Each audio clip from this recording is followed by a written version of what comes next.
사실 이제 우리에게 굉장히 강력한 그런 경험들은 삶 가운데 그 죽음이라는 것보다 더 강력한 그런 경험은 없는 것 같습니다.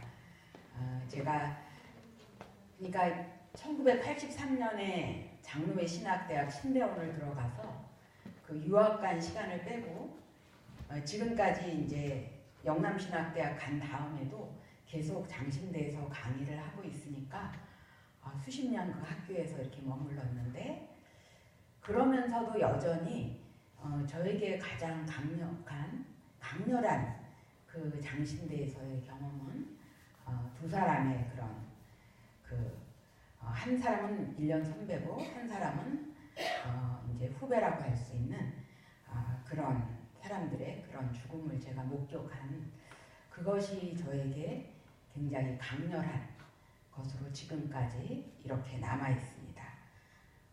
제가 신대원 2학년 때였죠. 반에 이제 학교가 많이 지금은 바뀌었습니다. 그래서 우리가 그때 그 같이 커피를 마셨던 그 장소가 다르게 마백관이지만 이제 리모델링을 해갖고 다르게 변화됐는데, 밤에 10시에 도서실 문을 닫으니까 10시에 도서실에서 내려오니까 1층에 이렇게 커피 머신이 있어서 100원인가 200원 내면 이렇게 내려오는 그 커피가 있었습니다. 거기서 이제 한 후배를 이렇게 만났어요. 그랬더니 저보고 선배님 뭐 이제까지 공부를 하고 내려오세요? 그래서 그렇다 그러면서 막 같이 대화를 나누고 이제 집에 갔으니까 제가 한 11시쯤에 갔죠. 그런데 그 다음날 학교에 왔더니 그 친구가 연탄가스로 그 새벽 4시 몇 분에 이렇게 죽었다는 소식을 들었어요. 그러니까 불과 만난 지 대여섯 시간 만에 이 생과 사가 갈린 거니까 얼마나 충격을 받았겠어요. 그냥 이렇게 아는 후배였다면 모르는데 내려오다가 그날따라 만나갖고 같이 그 친구 커피를 마시고 있었고 저는 집에 가려고 내려오다가 같이 얘기를 나눴는데 불과 대여섯 시간 만에 그 친구가 죽어서 그 충격은 말할 수가 없고, 지금도 그 학교에 강의하러 이렇게 가면서도 그 충격과 그 친구에 대한 생각을 제가 이렇게 떨쳐버린 적은 없었던 것 같습니다.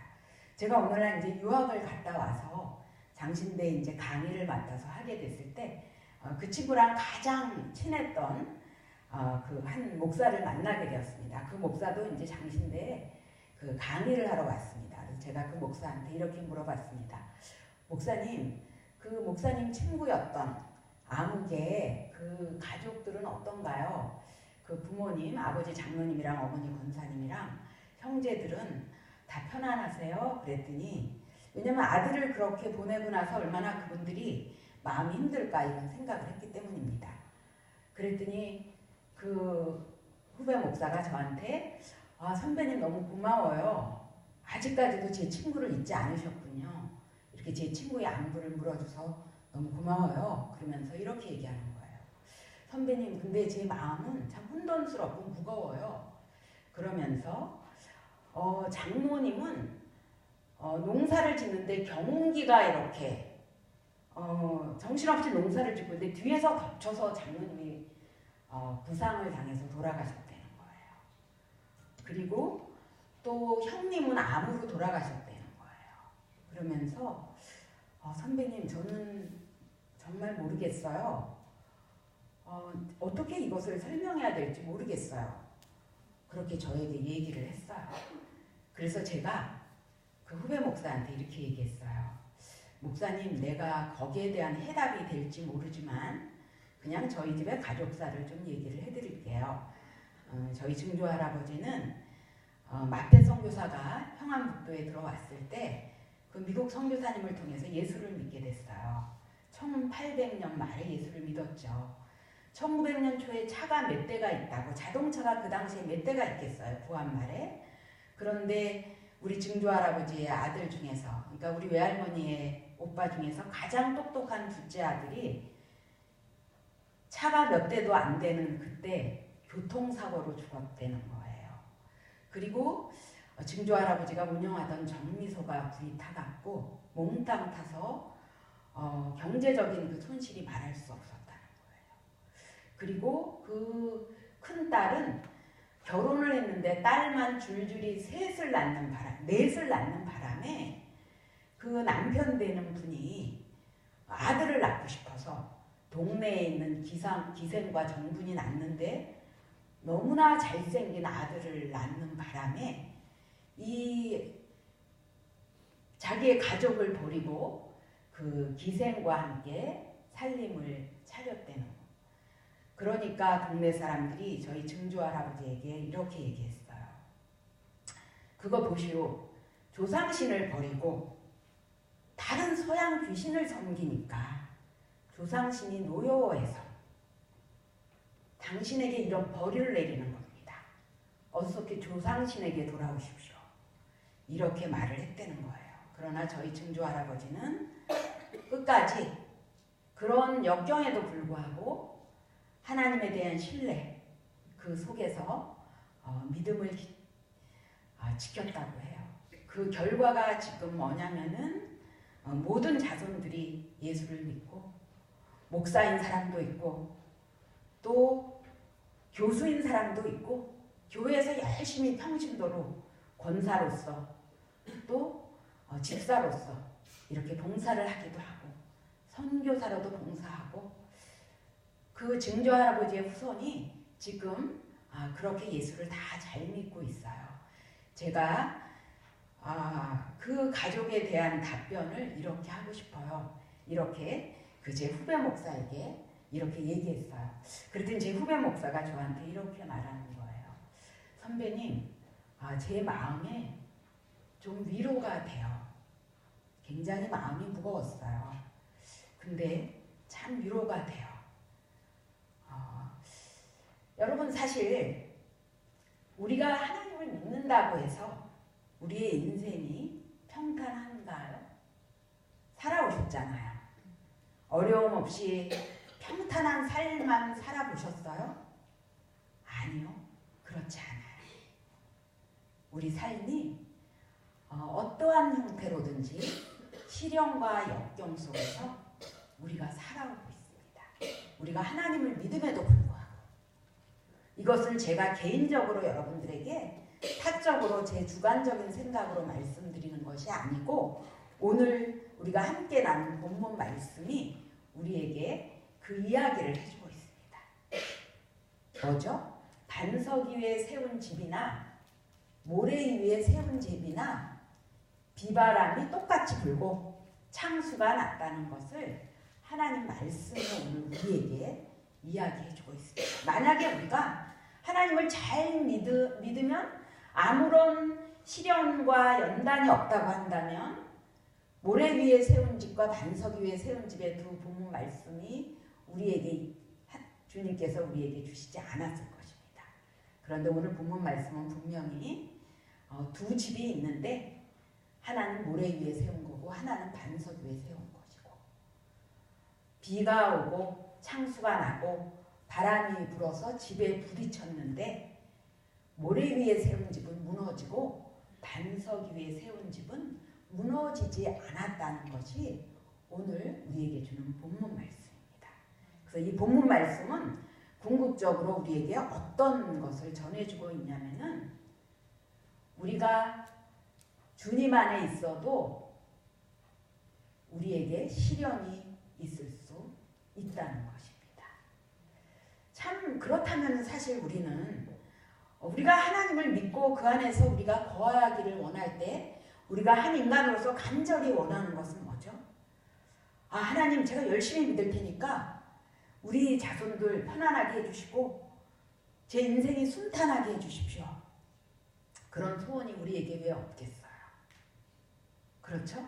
그런데 이 본문 말씀은 그런 것을 생각하면은 반석 위에 세운 집에도 이렇게 비바람이 몰아치고 창수가 나는구나. 그렇다면 이것은 도대체 뭔가? 모래 위에 세운 집과 반석 위에 세운 집은 뭔가 차이가 있어야 되는데 똑같이 비바람 몰아치고 창수가 나고 집이 세게 부딪힌다면 그렇다면 도대체 믿는 것은 무엇인가? 우리는 그런 생각에 어쩌면 굉장히 믿음의 시험이 들고 낙심이 될 수도 있습니다.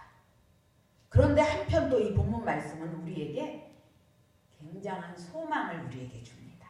그 소망이 뭐죠? 반석 위에 세운 집은 무너지지 않고 모래 위에 세운 집은 무너진다는 것입니다. 두 집의 결과가 완전히 다르다는 것입니다.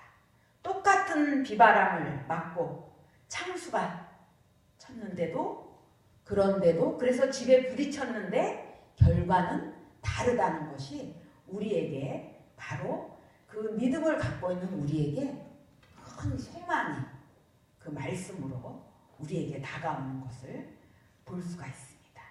여러분 사실 우리가 어떤 결과를 안다면 이 집이 무너지지 않는다는 것을 안다면 사실은 비바람 몰아치고 그래도 우리가 두렵지 않을 것입니다. 우리가 막 하늘이 뚫린 것처럼 비가 오고 그럴 때 염려가 되는 것은 무엇이죠?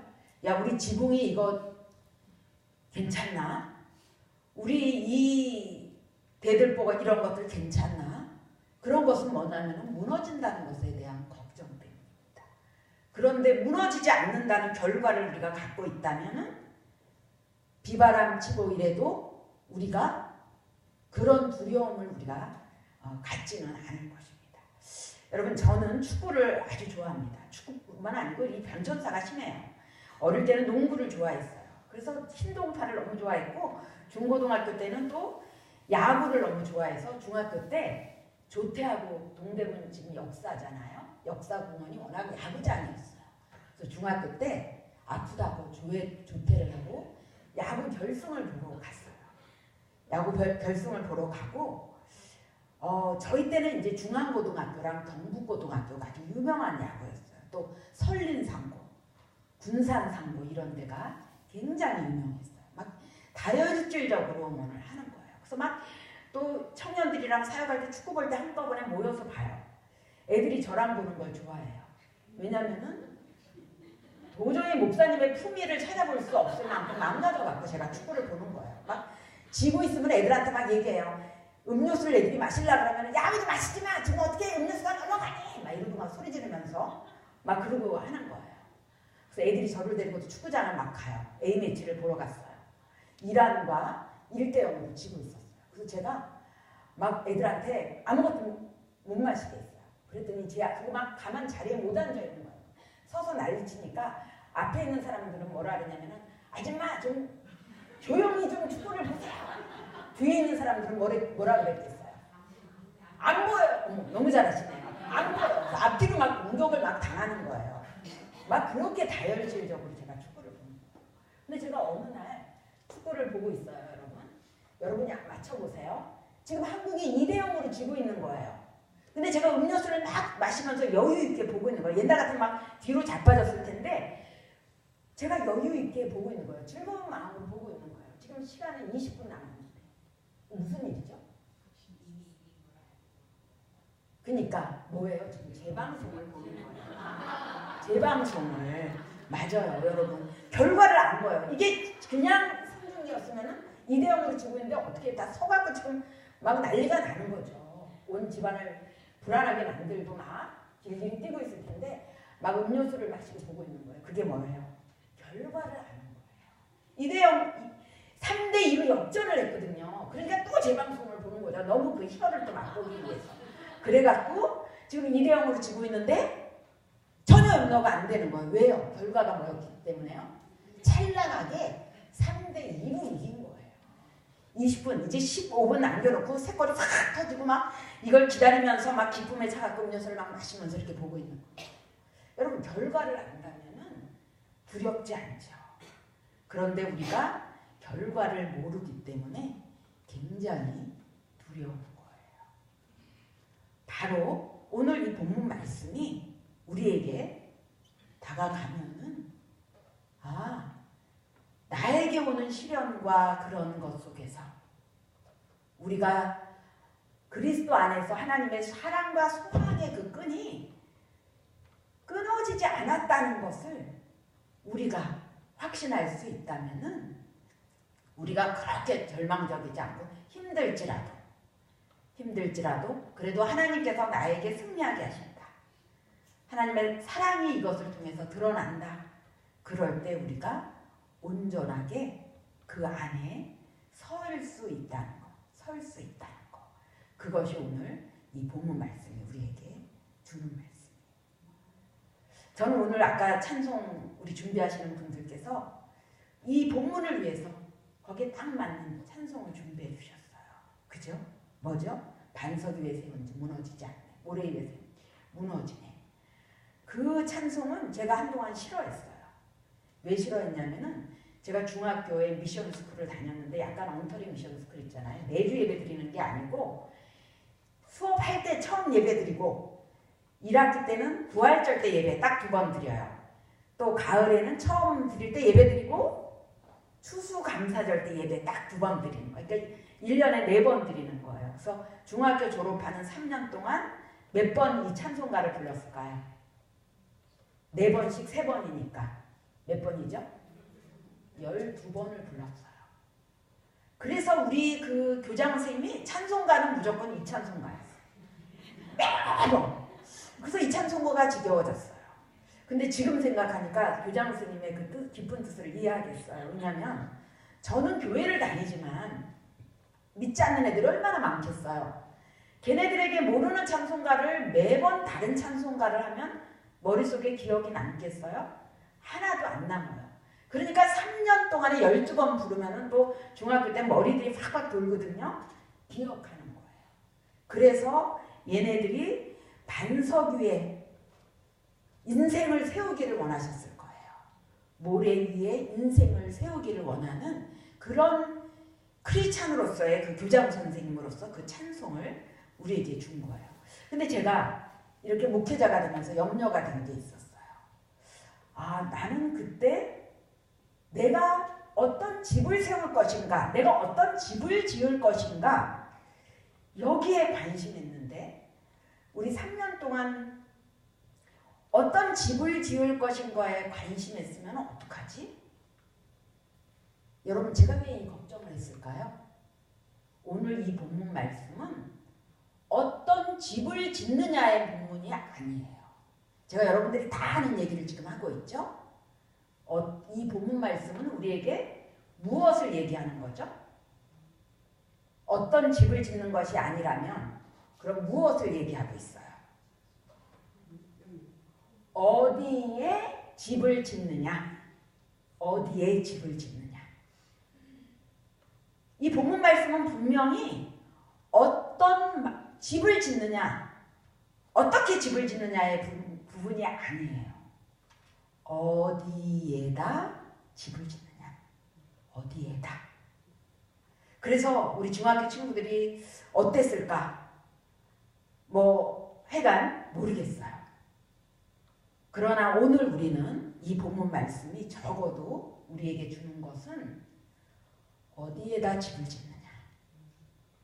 어디에다? 여러분 만약에 이 본문 말씀이 어떤 집을 짓느냐의 문제였다면은 우리가 어떻게 행하느냐, 우리가 어떻게 하느냐, 우리가 주체가 되는 그런 본문 말씀이었을 거예요. 그런데 이 본문 말씀은 어디에 집이 있느냐. 그래서 집을 벽돌로 잘 져서 안 무너졌다. 우리 뭐예요? 돼지 삼형제인가 뭔가 우화에 나오는 것처럼 쉽게 지려고 집 부러져서 그냥 무너졌다. 이 문제가 아니고 어디에 반석 위냐 아니면은 모래 위냐 이 본문 말씀. 그래서 결국 이 본문 말씀이 우리에게 주는 것은 우리가 어떻게 했느냐 이것이 아니라 그랬잖아요. 우리 집을 짓느냐에 어떤 집을 짓느냐의 문제가 아니라 그랬잖아요. 어디에 졌느냐.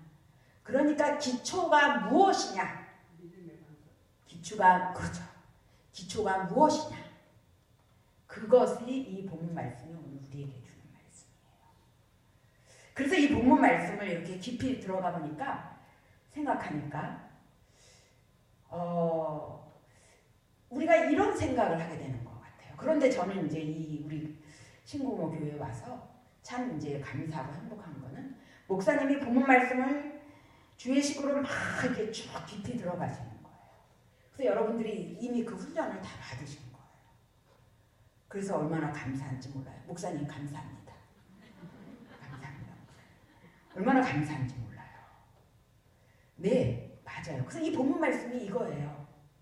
우리의 행함이 아니니까, 어디에 문제니까, 결국 뭐냐면은 이 말씀을 듣고 행했느냐에 초점이 있는 게 아니고 안 행했느냐, 이 본문 말씀이 그렇게 들어가는 것이 아니고 이 세상에는 두 가지 부류가 있다는 거예요. 이 본문 말씀이 반석 위에 세운 거, 모래 위에 세운 거. 결국은 뭐냐면 하나님 말씀에 기초한 그 인생을 사느냐, 하나님 말씀이 아닌 것 위에서 살아가느냐, 이 두 가지라는 거죠. 그래서 말씀을 들었는데 행하지 않았다. 그것은 더 우리가 구체적으로 말한다면은 말씀대로 살지 않는 인생이에요. 그래서 여러분, 우리가 인간을 구분할 때 뭐 다양해요. 여러분, 우리가 성별로 하면은 인간은 어떻게 구분되죠? 여성과 남성, 인종적으로 구별하면은 뭐 우리 황인종, 우리가 황인종이니까 황인을 맨 처음에 먼저 해야죠. 그죠?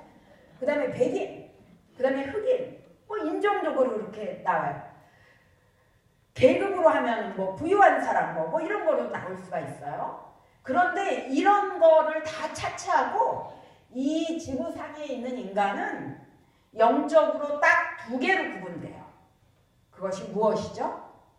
그들의 사는 삶의 방식, 그들이 삶을 기초하고 있는 것은 딱 두 가지로 구분돼요.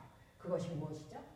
하나님의 말씀을 갖고 그 위에서 살아가느냐, 아니면은 하나님의 말씀이 아닌 것 위에 살아가는 거죠. 인류는 딱 두 가지예요. 하나님 말씀이. 그래서 인간의 삶의 기초는 하나님 말씀에 기초하느냐, 아니면은 말씀이 아닌 것 위에서 기초해서 사는 거냐. 그래서 오늘 본문 말씀은 우리에게 하나님의 말씀에 기초해서 사는 그 우리의 인생이 어떠한 인생이냐면은 두려울 거 없다는 거죠. 어떠한 어려움 속에서도 궁극적으로는 하나님의 그 선하심과 인자하심이 그 인생의 한 가운데를 관통한다는 것이 오늘 본문 말씀이 우리에게 주는 말씀입니다. 그리고 한 사람의 일생은 그 인생으로 끝나지 않습니다.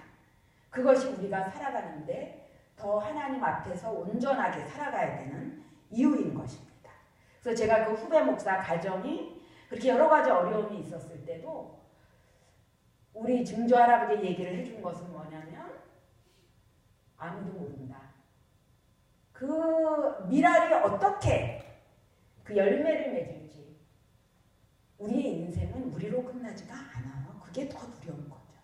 우리가 반석 위에 세운다는 그 의미가 내가 여기서 한 세상 그렇게 사는 거로 끝나지 않는다는 것을 우리가 생각해야 되는 것입니다.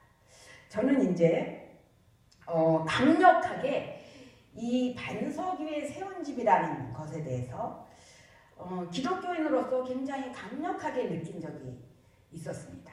여러분들이 잘 알다시피 2011년 2001년이죠. 그게 11년이 아니죠.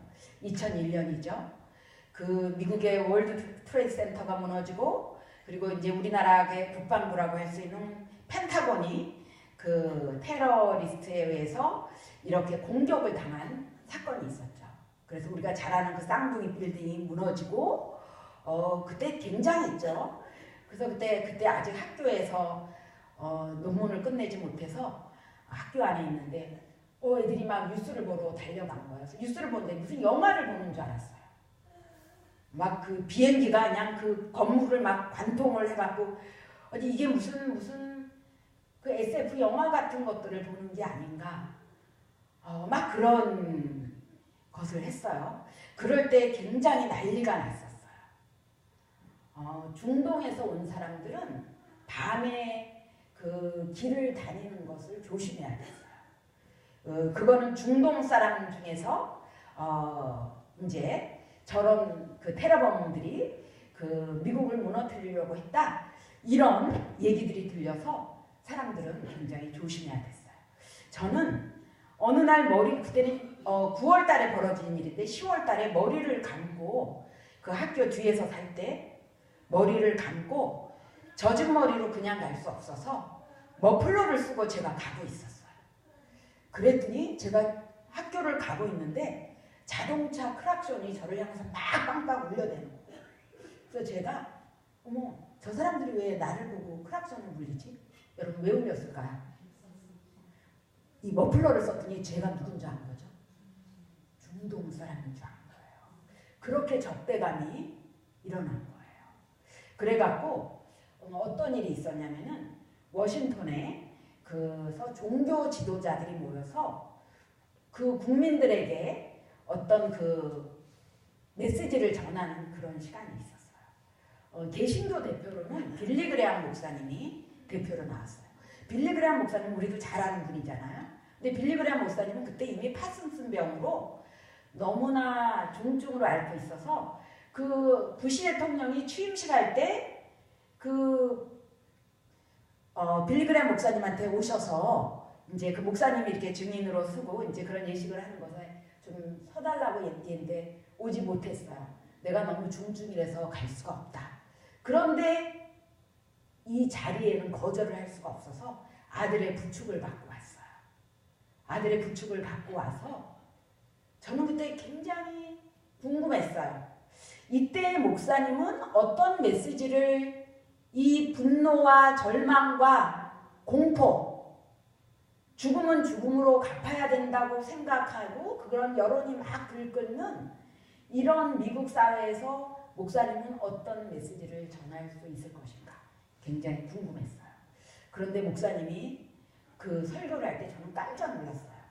단 한 번도 테러범이라는 범죄자라는 용어는 단 한 번도 사용하지 않았어요. 그냥 이렇게 얘기했어요.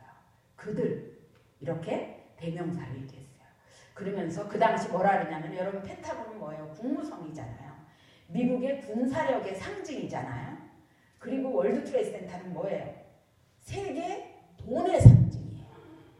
그래서 사람들은 이렇게 얘기했어요. 저 테러범들이 우리 미국의 토대를, 그 기초를 흔들어 놓으려고 했다. 우리 미국의 힘인 돈의 중심을 깨부수려고 했고, 우리 미국의 힘인 군사력의 중심지를 파괴하려고 했다. 우리 미국의 근간을 흔들려고 했다. 이러면서 분노하고 있고, 그게 막 매스컴에도 이렇게 나오고 있었어요. 근데 그때 빌리 그레함 목사님이 이렇게 얘기했어요. 여러분, 우리 미국은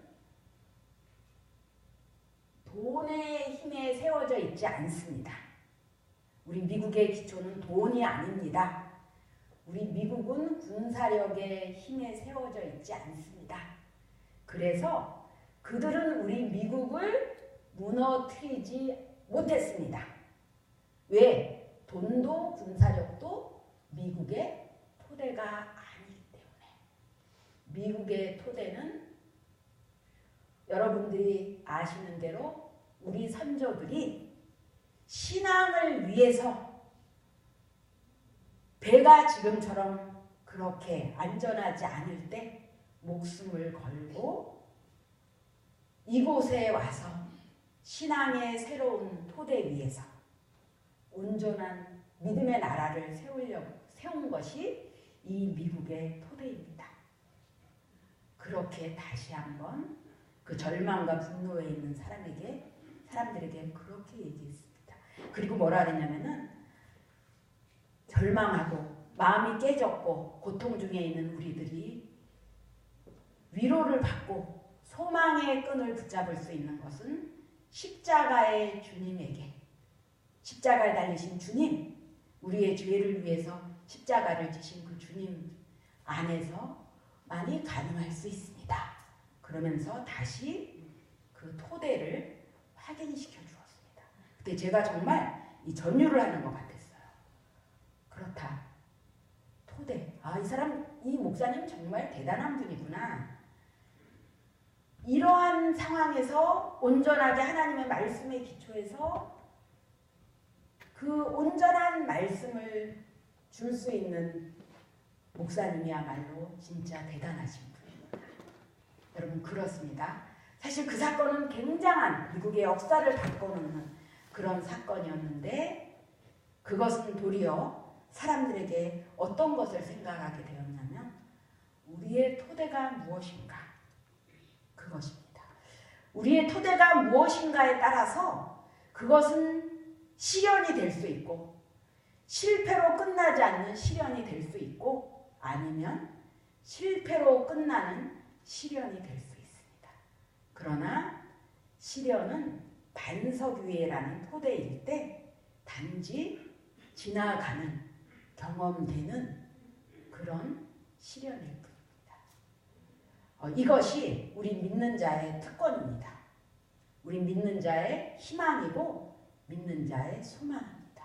여러분, 우리가 지금 어떠한 중에 다 계신지 제가 신금호교회에 온 지 얼마 안 돼서 모릅니다. 다양한 어려움 중에 우리가 있을 수 있습니다. 질병이나 또 원하지 않는 취업의 문제나 또 여러 가지 문제로 인해서 우리가 안타까운 상황 중에 있을 수도 있습니다. 그렇지만 그 가운데서 우리가 소망을 붙잡는 것은 무엇이냐? 하나님의 말씀입니다. 하나님께서 우리에게 하신 말씀은 뭐냐면은 반석 위에 세운 집은 무너지지 않는다는 그 말씀을 주셨습니다. 여러분, 이것은 인간의 말이 아닙니다. 하나님의 말씀입니다. 하나님의 말씀은 신실하시고 그리고 그 말씀을 따라 사는 우리에게 그 말씀대로 하나님께서 이행하실 거라는 그런 확신과 믿음이 우리 안에 있는 것이 우리의 특권이고 또 우리의 인생에 가장 우리가 얻을 수 없는 그런 것을 얻은 그런 영광이 아닐까 그런 생각을 이렇게 하게 됩니다. 다 같이 기도하시겠습니다.